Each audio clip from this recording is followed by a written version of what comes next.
Bonjour et bienvenue dans cette deuxième partie consacrée au formulaire en HTML. L'objectif de cette vidéo, c'est de créer un premier formulaire simple et de présenter les différents éléments utilisés pour créer un formulaire en HTML. Pour cela, on va revenir à notre éditeur de texte. Ici, j'ai une page HTML simple et vide avec un titre H1. Et donc, pour créer un formulaire HTML, nous allons déjà utiliser l'élément form.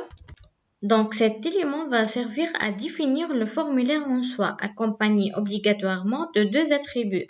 Le premier attribut, méthode, qui va préciser la méthode d'envoi des données. Pour ce premier attribut, nous avons deux valeurs, la valeur get et la valeur post. Si on choisit la valeur get, les données vont transiter par l'URL, vont être visibles et on va également avoir une limite sur la taille des données qui vont être envoyées. Et pour la valeur post, en revanche, nous avons plus de limite sur la taille des données qui vont être envoyées et les données ne seront plus visibles dans l'URL.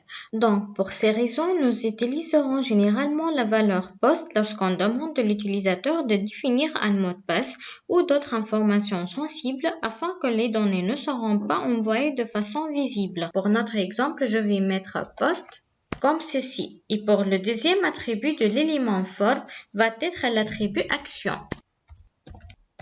qui va servir à définir une page de traitement de données, généralement une page PHP comme j'ai expliqué dans la vidéo précédente. Donc, je vais mettre comme valeur le nom d'une page, mais qu'on ne va pas le traiter actuellement. Donc, par exemple, traitement.php. Ensuite, donc, HTML met à notre disposition une série d'éléments pour créer les différents champs d'un formulaire. Donc, le premier élément à connaître et certainement le plus utilisé, c'est l'élément input qui définit un champ de données pour l'utilisateur. Donc, on l'écrit comme ceci. Voilà. Cet élément va être accompagné par des attributs. Le premier attribut qu'on doit retenir, c'est l'attribut type. Et la valeur de cet attribut va définir le type de champ à créer. Donc, type. Pour le moment, on va mettre la valeur texte, tout simplement qui va permettre à l'utilisateur de saisir un texte dans un champ de formulaire. Juste une petite remarque, l'élément input est une balise orpheline, c'est-à-dire elle ne possède pas d'une balise fermante. Ensuite, le deuxième élément à connaître relatif au formulaire, c'est l'élément text area, et qui va cette fois-ci servir à créer un champ de texte multiligne pour écrire par exemple une longue description ou un commentaire. Cet élément aussi est très utilisé dans les formulaires puisqu'avec input type text, nous allons créer un champ de texte monoligne et avec l'élément text area, on crée des textes multilignes. Et cette fois-ci, cet élément se décompose en deux parties, une balise ouvrante et une balise fermante. Ensuite, nous allons encore utiliser un troisième élément pour créer notre formulaire qui est l'élément label, qui permet de décrire à l'utilisateur ce qui doit entrer dans chaque champ de formulaire. Et donc, nous allons lier chaque élément label à un élément de formulaire sous un attribut for pour le label et ID pour l'élément de formulaire. Et on doit donner strictement la même valeur aux attributs for et ID afin de lier entre eux un label et un élément de formulaire. Donc, on peut donner la valeur qu'on souhaite, mais nous allons essayer quand même de rester cohérent et logique dans la mesure du possible. Donc, on va immédiatement ajouter cet élément dans notre formulaire. Donc, un premier label pour notre input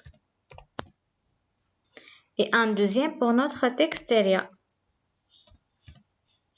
Voilà, donc un label pour chaque élément de formulaire finalement.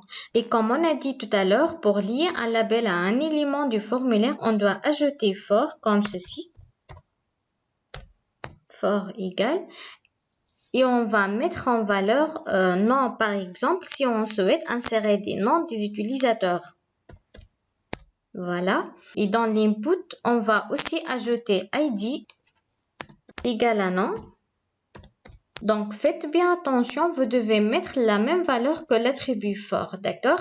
De la même façon pour le reste. Donc, ici, on ajoute l'attribut for égale à description, par exemple. Et dans l'élément text area, on va mettre ID égale à la même valeur que fort.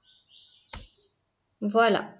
De cette manière, on a bien lié notre label à notre input et lorsque l'utilisateur clique sur le label, il va avoir le curseur de sa souris déjà mis automatiquement dans le champ relatif à l'élément de formulaire. Et donc, entre les deux balises de label, on va devoir préciser à l'utilisateur ce qu'il doit entrer dans le champ de formulaire.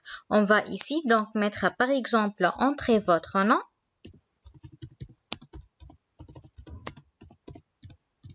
Voilà. Et ici, on va dire une petite description, s'il vous plaît.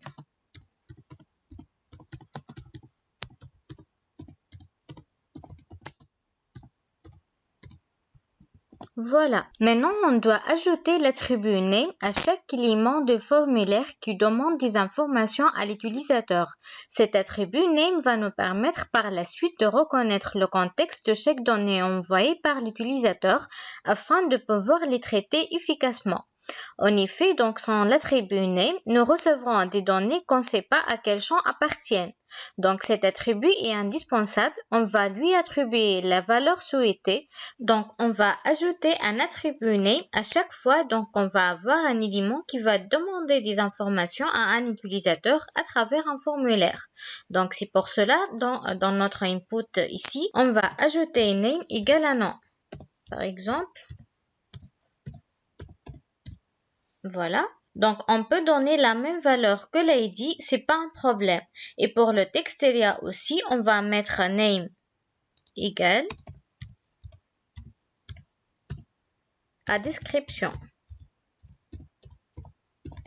Voilà, donc on termine notre formulaire simple avec un dernier input, mais cette fois-ci un input avec le type Submit, qui nous permet de créer le bouton d'envoi du formulaire vers la page qu'on a mis dans l'attribut action de l'élément forme. Donc ce bouton n'a pas besoin d'un label parce qu'il ne s'agit pas d'un champ de saisie, mais par contre il a besoin d'un autre attribut qui est l'attribut value qui va nous permettre d'indiquer la valeur à l'intérieur de notre bouton. Donc, on va ajouter ici notre bouton, donc input, type égale à submit. Et pour l'attribut value, on va mettre la valeur envoyée, par exemple. Et pour le name, on va dire envoyé.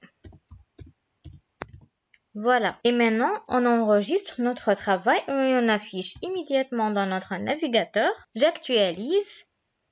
Voilà, donc vous voyez bien qu'on a un premier champ Entrez votre nom avec un champ de texte monoligne et une petite description avec un champ de saisie multiligne et notre bouton Envoyer.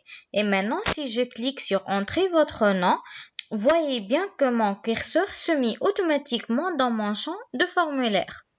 Et si je clique sur une petite description, mon curseur se met automatiquement aussi dans mon champ de saisie ici. Et c'est grâce à la liaison qu'on a fait entre l'élément label et l'élément de notre formulaire. Donc ici, la présentation n'est pas vraiment optimale. Bon, c'est pas très important pour nous, mais je vais juste ajouter de retour à la ligne ici afin que ce soit un peu plus propre. Voilà, on enregistre et on revient vers notre navigateur. On actualise de nouveau. Et voilà, c'est plus mieux. Donc, vous voyez notre label avec un champ de texte et notre deuxième label avec son texteria et notre bouton Submit envoyer pour envoyer les données saisies. Et lorsque je clique dessus, nous allons voir une erreur tout simplement car le fichier traitement.php n'existe pas. Et donc, voilà tout pour cette vidéo. On a bien réussi à créer un formulaire simple avec deux champs, un champ de texte monoligne et un champ de texte multiligne. Et dans le cours suivant, nous allons découvrir ensemble d'autres éléments de formulaire ainsi que d'autres valeurs de l'attribut type de l'élément input. J'attends toujours vos commentaires et vos questions. N'hésitez pas à s'abonner à ma chaîne si ce n'est pas encore fait et à bientôt.